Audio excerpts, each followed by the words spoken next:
Écoutez, merci de votre patience. Je crois que vous êtes accro à la finance et vous avez les crocs. C'est un très mauvais jeu de mots, mais à cette heure-ci, quand on est à jeun, c'est tentant. Euh, oui, que vous dire en quelques mots. D'abord, quelques mots sur l'émergence et ensuite sur mon ami Jean-François Delabarre qui n'a pas pu rester, le président d'Herbevel. Euh, Émergent, je dirais que en navigateur breton que je suis, quand on navigue, il faut se donner des objectifs. Premier objectif, quand on est une fintech ou une start-up, c'est la première balise. Il faut passer la première balise. Il faut exister, se financer et commencer à évoluer. Et puis la deuxième balise, c'est quand on devient déjà assez important, on commence à gérer entre 100 et 500 millions d'euros dans la gestion pour compte de tiers. Et là, il faut avoir un objectif si on veut aller plus loin dans ce monde, je dirais, international, c'est passer le cap du milliard sous gestion. Et le milliard sous gestion, là, on est dans la grande mer, mais la difficulté et le maillon faible, je dirais, de toute cette filière en France, je reviendrai au sous-jacent fintech que vous êtes, c'est de passer du stade de la PME au stade de l'ETI. Et le maillon faible, c'est que le passage est très difficile. Nous avons entendu des paroles très encourageantes de Nicolas Dufourcq et de Jean-Hervé Lorenzi, et ils ont raison. Mais ils ont beaucoup insisté, ça m'a frappé en les écoutant, sur ce que Nicolas Dufourcq appelait joliment, également référence nautique, les petits bateaux. Et on a beaucoup parlé de ces financements PME, start-up, etc. Ce qui est fantastique. Mais ensuite, il faut qu'elles grandissent. Et c'est là que nous avons un véritable problème, puisque la masse de l'épargne française est énorme.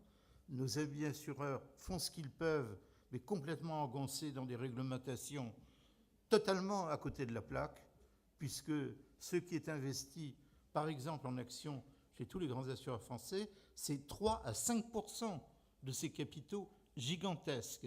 Toutes ces réglementations les musellent, et pourtant ils sont ardents pour investir et financer l'économie, comme le disait mon ami Pierre Boulon.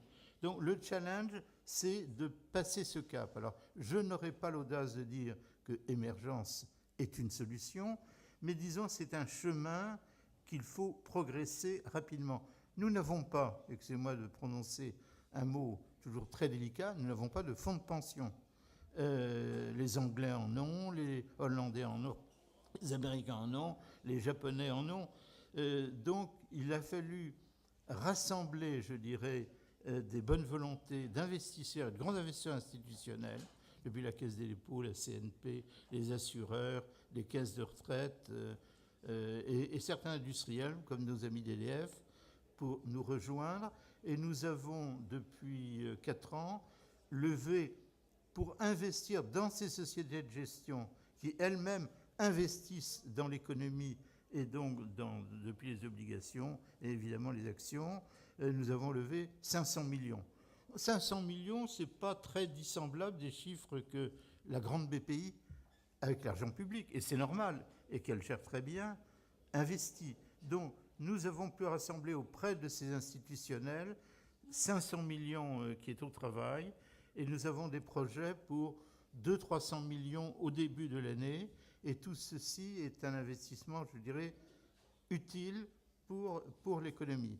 Nous avons donc 15 institutionnels parmi les plus grands autour de la table, et elles ont toutes attiré plus de 50% d'investisseurs internationaux qui viennent par ce biais investir sur des structures françaises, gérées par des structures françaises. Donc ce n'est pas directement de la fintech, nous ne sommes pas dans la fintech nous-mêmes, mais nous sommes, je dirais, un accompagnateur des fintech. Et donc je remercie beaucoup le pôle Finance Innovation pour tout ce qu'il fait dans ce domaine et qui est très réussi.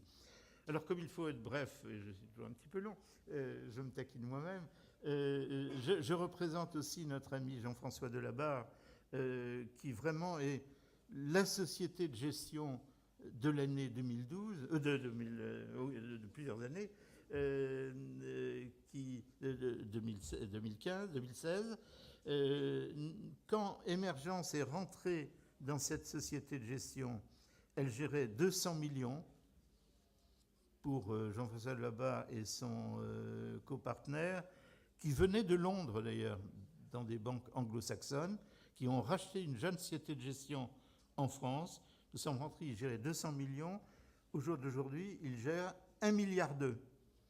Et parmi leurs investisseurs, il y a, et c'est le seul en France, le fonds souverain norvégien, le fameux fonds souverain norvégien, le plus grand du monde. Donc, ce qui montre que lorsqu'il y a de la bonne gestion, nous sommes capables, dans cette industrie, de faire venir des capitaux étrangers, et parmi les plus somptueux, je dirais. Bravo nos amis norvégiens, mais bravo, ils ont du pétrole, mais nous avons des idées, donc il y a un bon mariage. Et c'est lui, je dirais, qui remporte le label que je prendrais à sa place avec celui d'Émergence. Merci beaucoup et merci beaucoup de vos efforts. Merci beaucoup.